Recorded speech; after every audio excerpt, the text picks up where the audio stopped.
I am a 33 years old female, and I have had fertility issues for the past couple of years with my husband. He's 35. We went through with consultations, and while we had very promising results for treatment, the cost did give us pause. It wasn't that we couldn't afford it, we just weren't at the point yet where we were willing to pay. I discussed it with my husband, and we were both fine with the idea of adopting. My cousin Tiffany, woman 25 years old, is adopted, and she supported our choice in looking into it. However, this was a couple of years back, and during that time Tiffany was reunited with her birth parents, and she's been acting pretty hurtful to my aunt and uncle since then. She keeps making posts about how happy she is to know where she comes from and is happy about being reunited with her real family. She even talked about having her birth father walk her down the aisle as a chance to make up for lost time. Obviously, my uncle was very hurt about this, but when he voiced it, Tiffany got defensive. She called my uncle selfish, how this was about her, and that he knew what he signed up for when raising someone else's kid. Before the pandemic, Tiffany moved closer to where her bio mother lived so they could make up for lost time. And Tiffany kept making post after post about all the fun she was having meeting relatives, and how she called back / video chatted with each of her bio parents multiple times a week. Meanwhile, she barely texted back my uncle and aunt once a month. I could tell how heartbroken my aunt and uncle were, but tried to give Tiffany her space, and the few times they said anything she accused them of being selfish and unsupportive. I think the biggest thing that broke them was when Tiffany promised to come by for my aunt's birthday and was even given the money to travel to them, but then never showed up. She called literally the day before to say that her bio mom had an emergency, so she wasn't going to make it, but didn't give back the money. I am completely disgusted by Tiffany's behavior, and while I haven't completely ruled out adoption entirely, I did want to give medical-assisted conception a try. My husband supported this, and we are now currently expecting. After we made our announcement, Tiffany messaged me asking why I would spend thousands on creating a child when I could help one who already existed. I tried to play it off, but Tiffany kept pressing and calling me a bad person when there are so many children who desperately need a home, and overpopulation. It got to the point where she was pissing me off, and I just came clean and said that her behavior towards the people who loved and raised her was the reason. Tiffany got really upset, but I didn't care. However, her parents are now starting to say that I was wrong. I, 37M, have 3 girls, 8, 10, and 12. Their mother walked out on us for another man when our youngest was around 4. My ex still stays in contact, though, and pays child support. A few weeks ago while doing laundry, I saw red spots on my oldest's underwear. I asked her if she knew about it, and she cried and told me she tried to call her mom, but my ex didn't call back. She'd been stuffing toilet paper in her underwear, hoping that would work. I explained to her that periods are nothing to be ashamed of, and found some great resources online for us to review together. I took her to the store to pick out brands of feminine products she wanted to use. She picked Playtex Sport because she's a gymnast. After we were done, I decided I should do the same thing with my other 2. My 12 years old volunteered to be part of preparing them, and we made a whole night of it. It was wonderful. And I learned a lot. I even learned what a menstrual cup is, and how they benefit the environment. The other day, my ex called back. I'll usually arrange a video chat and leave the room so they can have some alone time, and when they're done chatting, I'll come back in to talk boring co-parenting stuff like school, bills, etc. This last time, my ex was furious with me for talking about periods with the girls. She shouted at me that I was sick and perverted. Why didn't I call her myself if I knew it was so urgent? I could have called one of their grandmas / aunts, but my mom has dementia, while her mom and sisters call me a loser because I teach kindergarten, so I'm not fond of them. My ex told me I was being immature and should have just toughed it out for the girls. This really pissed me off, so I shouted back that maybe if she wasn't such a deadbeat and answered her goddamned phone once in a while, she could have handled this. I brought up everything she does that hurts them. She hasn't been to a single soccer game, piano recital, or gymnastics meet in 2 years. Every other weekend when they come home from her house, they go straight to their rooms, only to emerge hours later asking me why she loves her new husband more than them, and what did they do to make her leave. My ex responded by saying I should tell them it's not their fault I couldn't satisfy her, and I screamed. And she just smirked and pointed behind me, saying, "Look what you did," when I turned around. My 8 years old and 10 years old were standing in the doorway crying. It broke my heart. I never shout, so I know I scared them.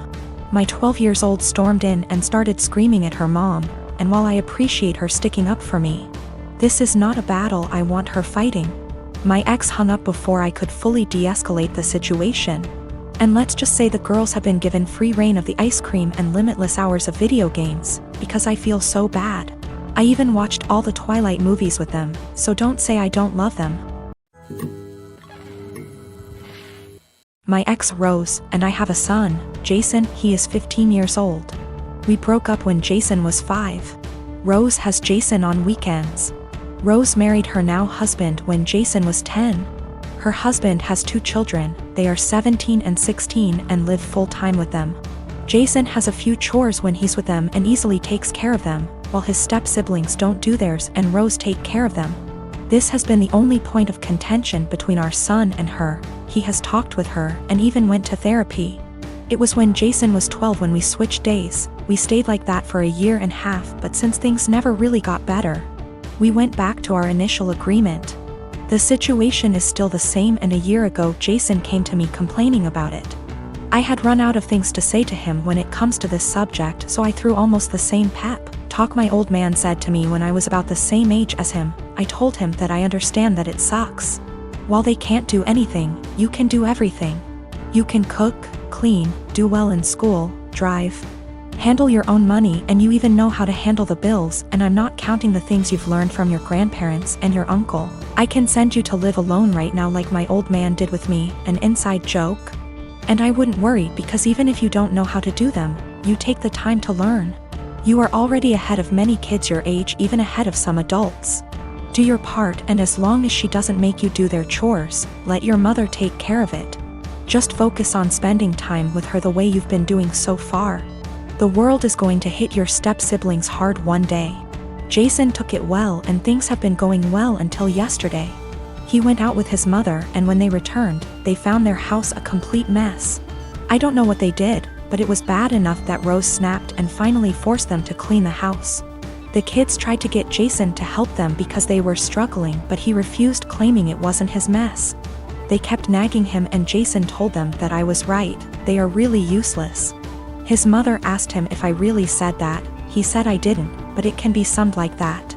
He called me at night telling me that he probably got me in trouble and explained the situation. Rose with her husband came today about what I said. I told them that I never called them useless and explained what I said. But useless never leave their minds, and told me I'm an asshole and to stay out of their business. Rose and her husband comments were more about her kids, who I don't care, but when it comes to my son, of course I will. Jason wasn't standing there looking smug and calling them useless. He was in his room minding his business. The constant nagging and his mother's inability to stop them make him snap. That's when he called them useless. He knows he should ignore them or be more tactful, but I get it, his patience has limits just like everyone else. He apologized to his step-siblings before he came back to my house yesterday. He also apologized to me for kinda throwing me under the bus, but I told him it was unnecessary, everything cool between us. Why did he keep going to his mother? He wanted. Last year he was on the fence about going back, but after our talk, he finally accepted that his mother wasn't going to change, and he decided to work around that because he still wanted a relationship with her. Their relationship actually got better, but after what happened, their relationship is going to change.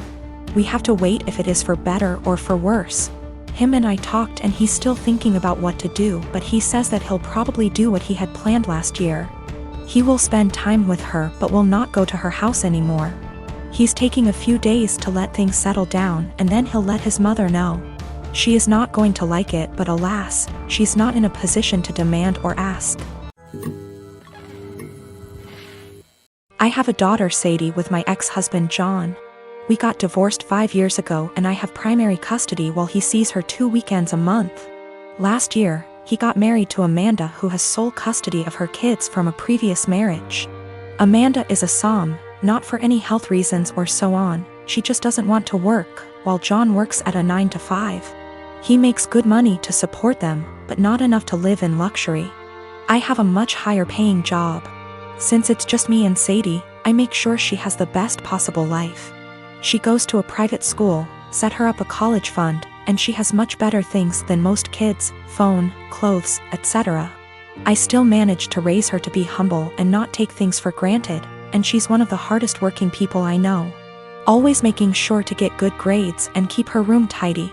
Well, the last few times she came back after a weekend at John's, I noticed that the clothes she was bringing back in her duffel are A, not her size, and B, much cheaper and poorer quality than what I usually buy for her. I asked her why that is, and she told me that while she's at her dad's, Amanda takes away her nice clothes and gives them to her kids while Sadie gets the clothes they buy from Target.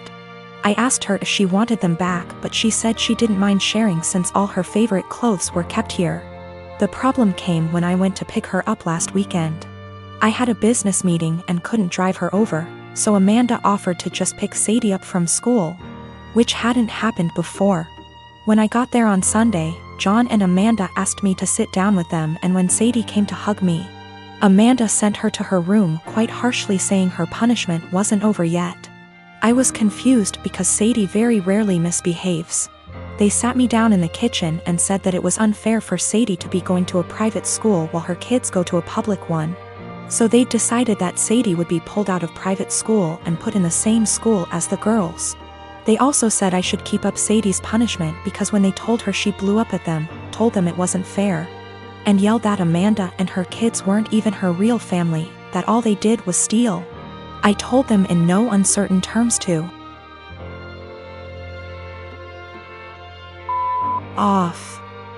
I would not be pulling my child out of a school she likes, away from her friends, because they can't afford it.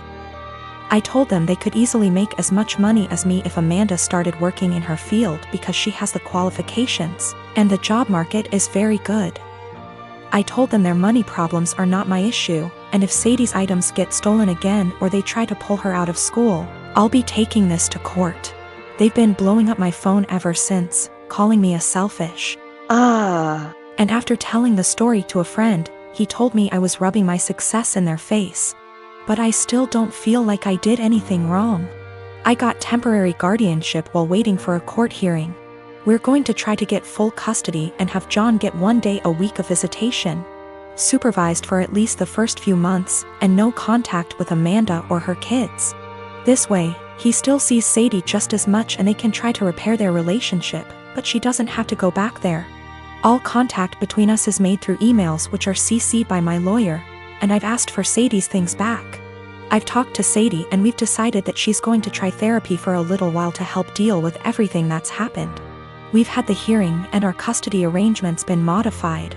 Any and all decisions relating to Sadie are made by me, and me alone. John has supervised visitation once a week. And Sadie will continue in therapy to deal with all the issues Amanda and company have caused her. They tried to push for 50/50 custody split on grounds of alienation. So me trying to put Sadie against her father. But we made it clear from the start that we wanted to keep Amanda and her children away, and wanted supervision only because we don't feel safe leaving him alone as of yet, but that we were open to modifications. Thanks to that, the proof of stealing, and Sadie's therapist's testimony, their claim was thrown out pretty quickly. Amanda's pissed, and has tried to contact me and Sadie, but I made it clear to her that if she keeps harassing me or my daughter, I'll have to make this known to the authorities. Sadie and I have blocked her everywhere, and any communication between John and us is made through text messages or emails only.